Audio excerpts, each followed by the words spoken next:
Hi guys, it's just FPL here, back with another video. In this video, I'll be talking you guys through my Game Week 8 results and my Game Week 9 team selection.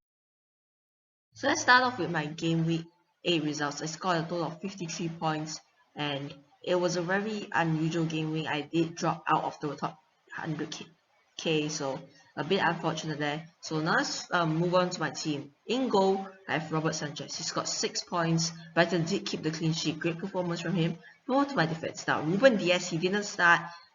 No one was expecting that because he was the most nailed-on player in that City defense. And he didn't start, but he did come on. Didn't get the clean sheet, unfortunately, because he didn't play enough minutes.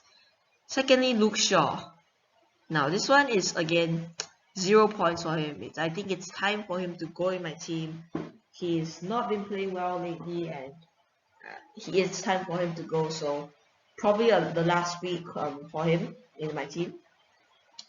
Thirdly, it is Livermento. Brilliant. It was worth the -4. He scored 6 points for me. A clean sheet for Southampton. Great performance from him, and a great clean sheet. A very good budget defender. And very happy with his performance and points. Let's move to my midfield. Firstly, Mohamed Salah. Now, what a game that was Liverpool. Liverpool winning that many goals from Liverpool, and Mohamed Salah, scoring, getting assists. It's great performance for him. 26 points on my captain. And secondly, Phil Foden. He's got 6 points this week. He did get an assist, and Manchester City did win 2-0. So great performance for them. And thirdly, Raffinia. This is what I was expecting, Raffinia, but luckily Josh Brownhill did come on my bench and scored 2 points. And lastly is Musa. Again, a tough fixture for him. If he could have gotten 2 points, it's really very good enough. I wasn't expecting much. Move on to my forwards. Firstly, Cristiano Ronaldo. He's got 2 points. A very bad performance from him again, and starting to think to take him out. And secondly, Jimenez, he didn't start. Again, same situation as Diaz. He was like the most nailed-on roof attacker, but then ends up not starting. So sometimes the most nailed-on player will not start. And lastly, Mikel Antonio, again, another week he lags. Another consideration to probably take him out. So keeping that in mind. So let's move on to my transfers, gaming night transfers. So my gaming night transfer is gonna be Mambumo 2. Is Vilasa, and I'm going to be making 1 transfer this week. And now let's move on to my game week 9 team selection. Now let's move on to my game week 9 team selection, and let's start off in goal. Now in goal, I have Robert Sanchez. Yes, Manchester City at home is a tough fixture, but as much as I would like to play Ben Foster, but Ben Foster I don't think he will start, as Daniel Beckman is back. He's back training. I think he's going to be fit to play the Everton game. Robert Sanchez against City, he can pick up those points for saves, and against big teams you can get a lot of points for saves, and I think Robert Sanchez will be doing that, picking up saves here and there against Manchester City. Let's move on to my defense. Firstly, Ruben Diaz. Now Ruben Diaz plays Brighton Brighton away, and although he didn't start the last game, you can't get too carried away. Just because he didn't start one game doesn't mean he will not start this game. He played the Champions League game a few days ago, and I think he looks really solid for Manchester City. Manchester City have been very strong recently. They have been very good, and I really like the sound of Ruben Diaz, so I will be keeping him in my team. Secondly, Luke Shaw. Now, there's a bit of argument going on outside in the FPL world, saying that Luke Shaw, he's banned a couple of times, and I don't really want to take a -4 again to really take him out. So I will have to stick with him. I have Anton Rudiger on the bench. The reason is that I'm not playing Anton Rudiger.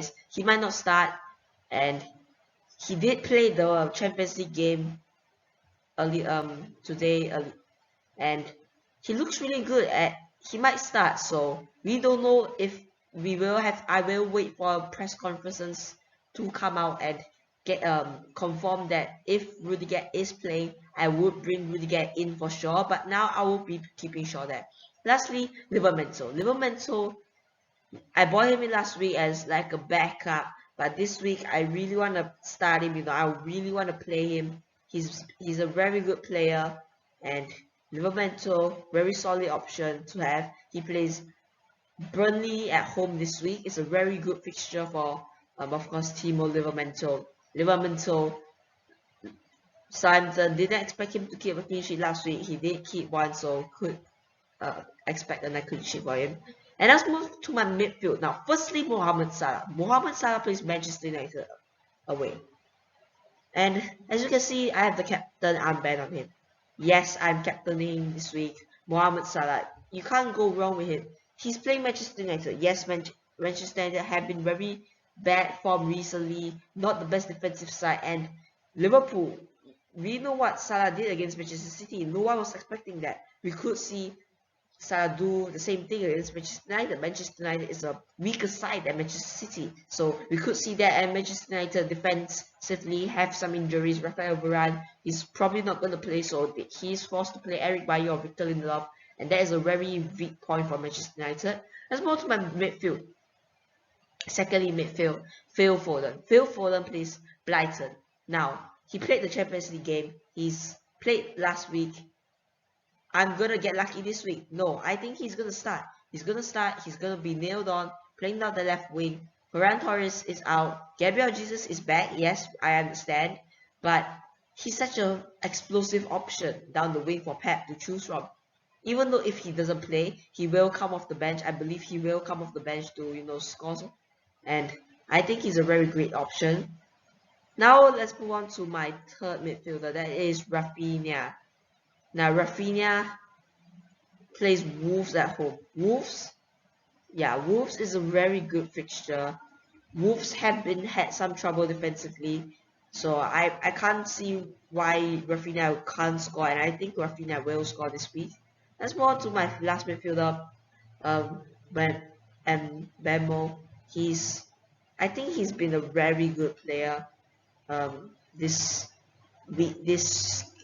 game. Premier League season. He's out of position player. He's basically striker. He's listed as a midfielder. He'll get bonus points because he's playing listed as a midfielder. He's been very good. 4 more chances created in the midfield, so very good to have him.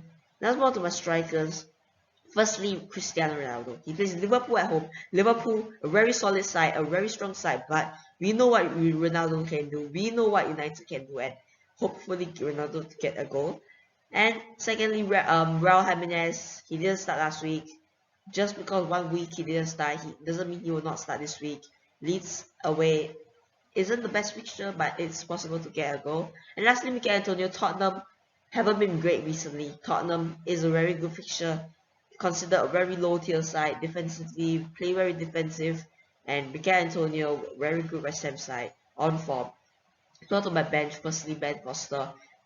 As I said before, Daniel Beckman is there. He's probably not going to play this week. Josh Brownhill, he's a very defensive-minded player, and I don't think he's going to get a return, so not going to start him. And Omar Bama Delhi, he's played Chelsea away, a very bad fixture to start him. And lastly, Rudiger, Norwich away, at home. So as I said before, if Shaw doesn't play, he will come in, or if there's the press conference that's confirming that he will play, I will bring him in. But for now, he's going to be sitting on my bench. That does it for another video, guys. Hope you guys enjoyed. Please make sure to like and subscribe. And it's been me, Jess FPL. See you guys in the next one.